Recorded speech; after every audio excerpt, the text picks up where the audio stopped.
Thank you, Paul and Kristen. Welcome, everybody, to the Ireland Contracting Nightly Sports Call. I'm your host, Josh Taylor, and we have a lot to talk about tonight, especially football-wise. If you've been watching, maybe if you haven't been watching, right now in Happy Valley, Penn State and Michigan. Michigan right now inside the red zone. They're driving. Penn State holding a 28-14 lead over the Wolverines. Sean Clifford, pretty good game so far for the Nittany Lions. He's thrown for 3 touchdown passes and also ran for another one for Penn State, so he's looked pretty good. In the meantime, a lot of stuff happening today in college football. Pitt gets some help in the ACC Coastal after beating Syracuse last night, getting another conference win. They get some help in their own division. Georgia Tech knocking off Miami in South Beach 28-21 in overtime. That's a big boost there to help Pitt out a little bit. So we're seeing a little bit of a shift here. We also saw a top 10 team knocked off. Wisconsin was beaten today by Illinois, so a lot of surprises in college football today, and it affects some teams around this area. So it's something to keep an eye on. And if Penn State holds out here against Michigan, that puts them in a lot better place, especially with Wisconsin being knocked off. Granted, Wisconsin in a different division in the Big Ten. However, Penn State probably still looking in pretty good shape given the situation right now against Michigan. And as it looks right now, it looks like Michigan is having a player review. They might be across the goal line or taking a look at that right now. But let's move on from college football. We'll talk some Penguins. Marc-Andre Fleury back in town with the Vegas Golden Knights, and he shuts the Penguins out. 3-0. The final score.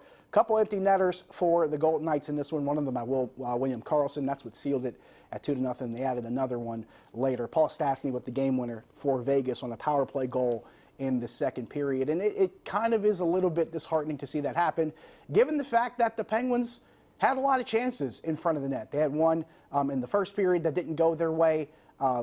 Chris Letang, point blank, had an opportunity, but he hits the post behind Fleury, and true Marc-Andre Fleury fashion, he goes and rubs the post, shows a little bit of love to the help that he got from the iron. But also a really good chance for Patrick Hornquist in the third period, trying to bat it in, the puck in the middle of the air, trying to just, swing it in there, just a la MLB style, but it would not go in. He hits it over the crossbar. So a couple chances for the Pens. They just didn't get the bounces that they needed. Also, at the same time, Tristan Jarry starting in net. They did not start Matt Murray because the Pens were in a back-to-back. Matt Murray started last night against Dallas, so Jarry starts tonight against Vegas. Probably deserved a better result given how well he played. There was that penalty kill in the second period where the Vegas Golden Knights pretty much stayed in the Penn zone almost the entire time, and when they killed that penalty off, Jarry ends it with a save, and you saw the appreciation from the fans at PPG Paints Arena. They knew how much hard work those PK guys had done to try to keep the score close, and pretty good work there by Jarry too.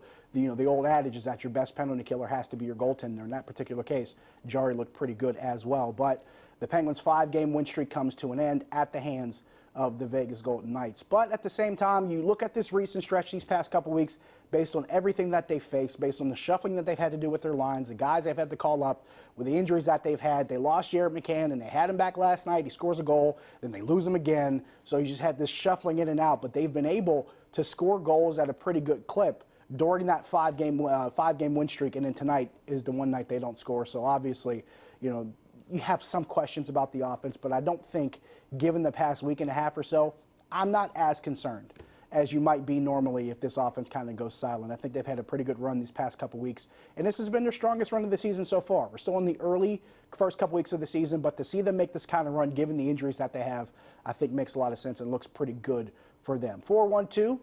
412-575-2600 on the Borders and Borders hotline.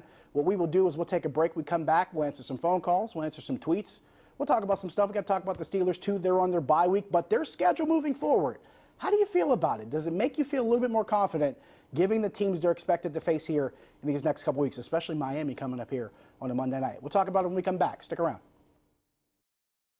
The Ireland Contracting Nightly Sports Call is brought to you by Ireland Contracting, putting new roofs on Pittsburgh homes for over 25 years. Call Ireland Contracting at 1-800-NEW-ROOF.